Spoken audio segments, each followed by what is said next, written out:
আসসালামু আলাইকুম, স্বাগতম সবাইকে আজকের ক্লাসে। বন্ধুরা, আজকে আমরা নবম দশম শ্রেণী ও এসএসসি পরীক্ষার্থীদের বাংলাদেশ ও বিশ্ব পরিচয় এই বিষয় নিয়ে আলোচনা করব। বন্ধুরা, প্রথমে আমরা একটি প্রশ্ন আলোচনা করব, তারপরে আমরা এই প্রশ্নটি ধরে মূল টপিকটা আলোচনা করব। মূল টপিক আলোচনার শেষে আমরা এমসিকিউ, সিকিউ, এসকিউ নিয়ে আলোচনা করব। তো বন্ধুরা, এই প্রশ্নটি এসেছিল 2017 সালের যশোর বোর্ডের এসএসসি পরীক্ষায়, 2017 সালের কুমিল্লা বোর্ডের এসএসসি পরীক্ষায় এবং 2019 সালের দিনাজপুর বোর্ডের এসএসসি পরীক্ষায়।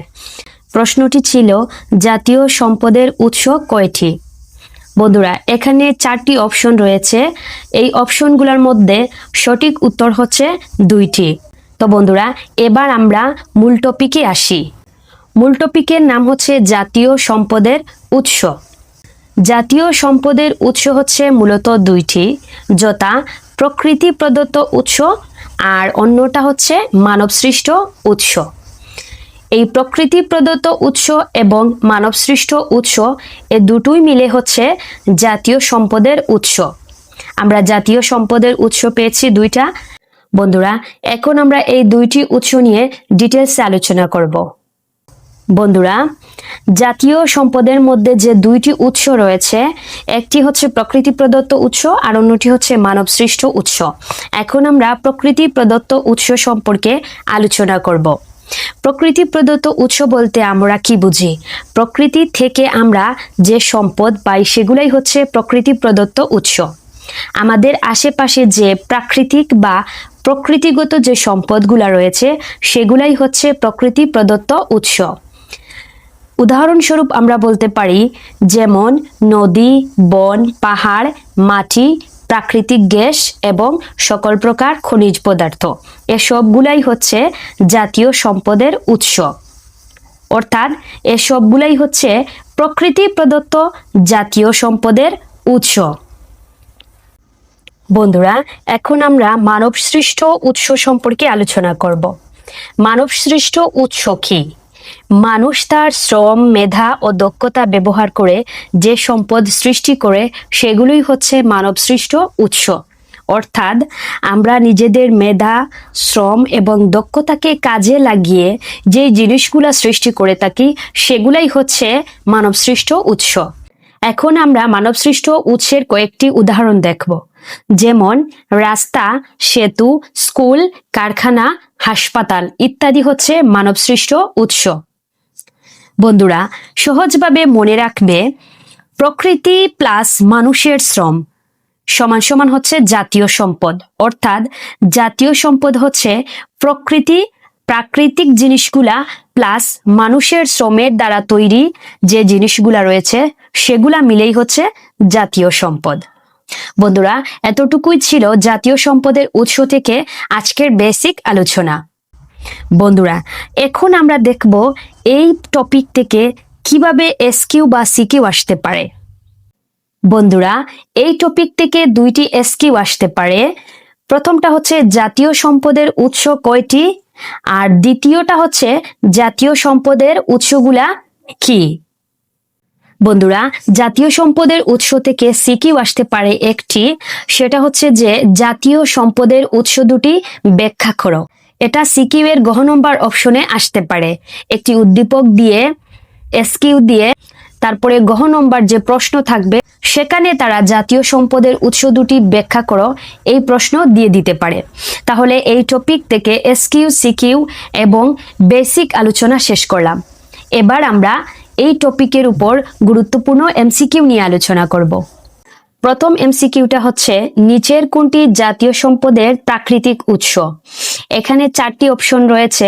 অপশনগুলো হচ্ছে রাস্তা, কারখানা, নদী এবং সেতু। আমরা দেখতে পাচ্ছি রাস্তা, কারখানা, সেতু এগুলা মানুষের তৈরি, কিন্তু নদী হচ্ছে প্রকৃতি প্রদত্ত একটা উৎস। অতএব এই প্রশ্নের সঠিক উত্তর হচ্ছে গ নম্বর অপশন, নদী। এরপরের প্রশ্ন হচ্ছে, নিচের কোনটি মানবসৃষ্ট সম্পদ? এখানে 4টি অপশন রয়েছে। অপশনগুলো হচ্ছে পাহাড়, বন, সড়ক এবং মাটি। বন্ধুরা, এই চারটি অপশনের মধ্যে পাহাড়, বন এবং মাটি এগুলা হচ্ছে প্রকৃতি প্রদত্ত, কারণ এগুলা মানুষে নিজে নিজে তৈরি করতে পারে না বা সৃষ্টি করতে পারে না। কিন্তু সড়ক হচ্ছে মানুষের দ্বারা তৈরি। এই জন্যে এই প্রশ্নের সঠিক উত্তর হচ্ছে গ নম্বর অপশন, মানবসৃষ্ট সম্পদ হচ্ছে সড়ক। এর পরের প্রশ্ন হচ্ছে জাতীয় সম্পদের প্রধান উৎস কোন দুটি? এখানে চারটি অপশন দেয়া রয়েছে। অপশন চারটি হচ্ছে কৃষি ও শিল্প, প্রকৃতি ও মানুষ, নদী ও পাহাড়, বন ও খনিজ। বন্ধুরা, আমরা বেসিক আলোচনায় বলেছিলাম জাতীয় সম্পদের প্রধান উৎস হচ্ছে দুটি, আর সেগুলো হচ্ছে প্রকৃতি ও মানুষ। এরপরের প্রশ্ন হচ্ছে নিচের কোনটি প্রকৃতি প্রদত্ত সম্পদ নয়, অর্থাৎ প্রকৃতির সৃষ্ট সম্পদ নয় নিচের কোনটি? এখানে চারটি অপশন দেয়া আছে। অপশন চারটি হচ্ছে গ্যাস, কয়লা, বিদ্যুৎ কেন্দ্র, বন। বন্ধুরা, আমরা জানি গ্যাস, কয়লা, বন এগুলা প্রকৃতির সৃষ্ট সম্পদ, কিন্তু বিদ্যুৎ কেন্দ্র মানুষের সৃষ্ট একটি সম্পদ। এই প্রশ্নের সঠিক উত্তর হচ্ছে গ নম্বর অপশন, বিদ্যুৎ কেন্দ্র। এর পরের প্রশ্ন হচ্ছে নিচের কোনটি প্রাকৃতিক সম্পদের উদাহরণ? এখানে চারটি অপশন রয়েছে। অপশন চারটি হচ্ছে স্কুল ভবন, হাসপাতাল, নদী, সেতু। বন্ধুরা, আমরা জানি হাসপাতাল, সেতু এবং স্কুল ভবন মানুষের দ্বারা তৈরি বা মানব সৃষ্ট উৎস, কিন্তু নদী কখনোই মানুষ সৃষ্টি করতে পারে না। এটা হচ্ছে প্রকৃতি প্রদত্ত একটি সম্পদ। এ প্রশ্নের সঠিক উত্তর হচ্ছে গ নম্বর অপশন, নদী। এর পরের প্রশ্ন হচ্ছে মানুষের শ্রম ও মেধা দিয়ে তৈরি সম্পদকে কি বলে?